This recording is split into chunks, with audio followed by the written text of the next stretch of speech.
Well, besides the king, here's something new for you here at World Headquarters. Jim's stopping by once again. Hey, if you're getting any kind of value out of any of my videos, like, subscribe, ring the bell, leave me a comment. I know my list is getting kind of long and I'm asking a lot, but you guys always come through for me and I appreciate it. I really do. I do. Anyway, Jim's stopping by and we're going to go over trailer brakes. Trailer brakes. Maybe you're an expert with trailer brakes. I'm not. Jim is. But by the time this is over, I'm still not going to be an expert, but I'm going to have a really good idea of what to look for and how to do things. And I think you will be too. Check it out. We've got another treat at World Headquarters again today. You saw the mess we made from doing the bearings. But I wanted to show you a couple of things today, and Jim's going to take us through some upgrades he did on the front, and then he's going to talk to us about trailer brakes, which I've never had a trailer with trailer brakes, so this is going to be interesting for me as well. Jim, thanks for coming by today. Show us these upgrades, because I think you did a heck of a job on them. Well, thank you. I just start at the very front of the trailer.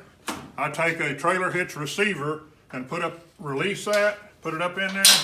And if it's good and tight, then I leave this on there. But I do put grease all inside, around. You want them to work very smoothly.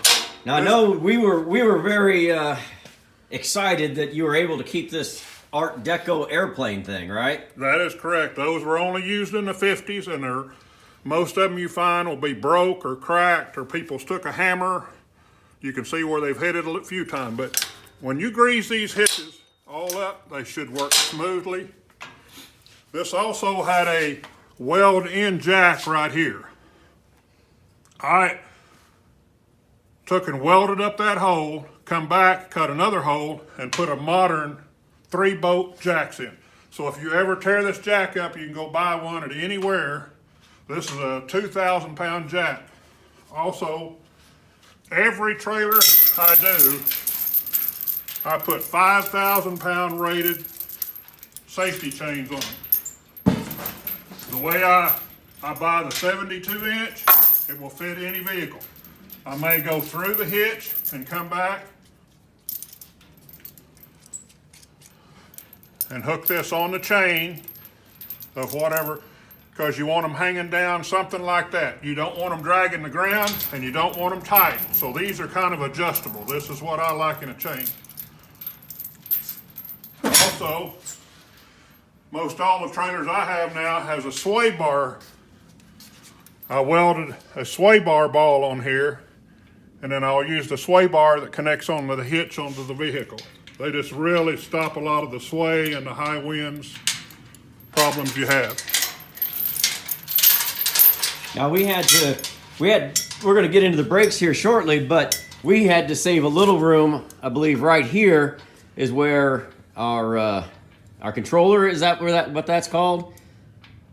That's actually going to be the junction box. The junction box, yes. We're going to run 7-pin back and put a junction box, and then run back to the trailer brakes and the tail lights, all brand new wiring.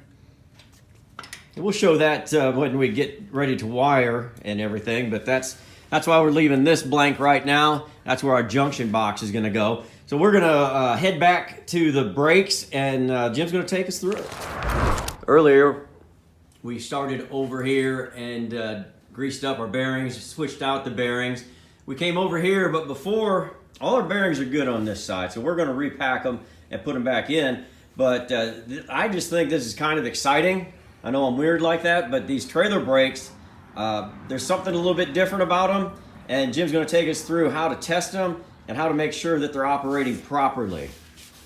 Okay, trailer brakes works on a magnet.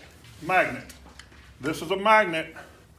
When you hit your brakes, it sends voltage back here. This magnet comes out and touches this steel plate in here and starts dragging.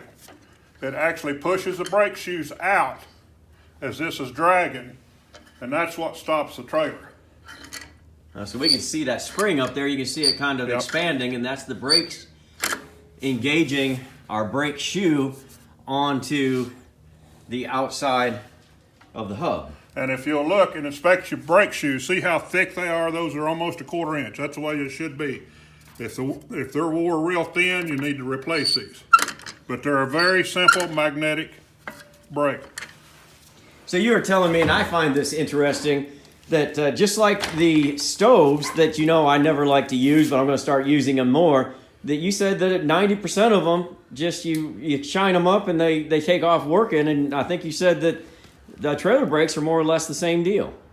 Yes, it's still a little bit rusty. We're going to clean some more, but the rust was so thick in here, the magnets wouldn't even attract to it. So we sanded, and now they'll attract.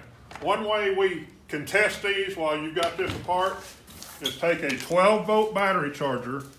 This is the 2 wires that run back to the trailer brakes. I just jumped on there.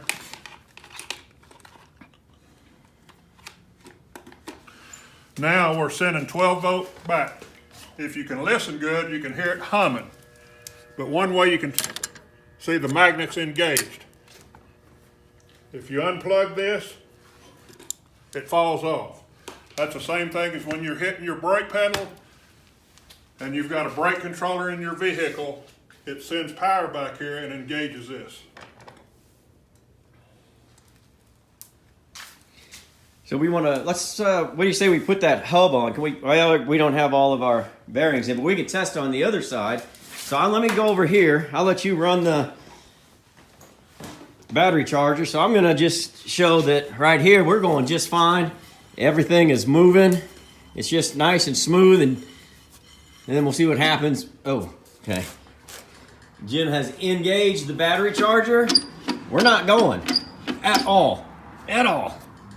So we know that the brakes are good. So like he said, 90% of the time in his years in the camper game, they're good. So don't throw them out just because they don't work. Sometimes we just got to shine them up and they're going to work. Any last words on our brakes, Jim? No, I would run brand new heavy gauge wire back to these because they do pull quite a bit of voltage, and you have to have 7-pin plug-in for these brakes. The 4 flat that a lot of people have is just for your tail lights and marker lights. There is not a wire in there for trailer brakes, so you have to go up to the 7-pin round plug-in so your brakes to work. Well, Jim, I thank you, and that's probably all the free labor I'm gonna get out of Jim today. I think he's getting onto my game here. So I got him out at World Headquarters. He's going to get on my health insurance plan if I don't watch it. Thanks a lot, Jim.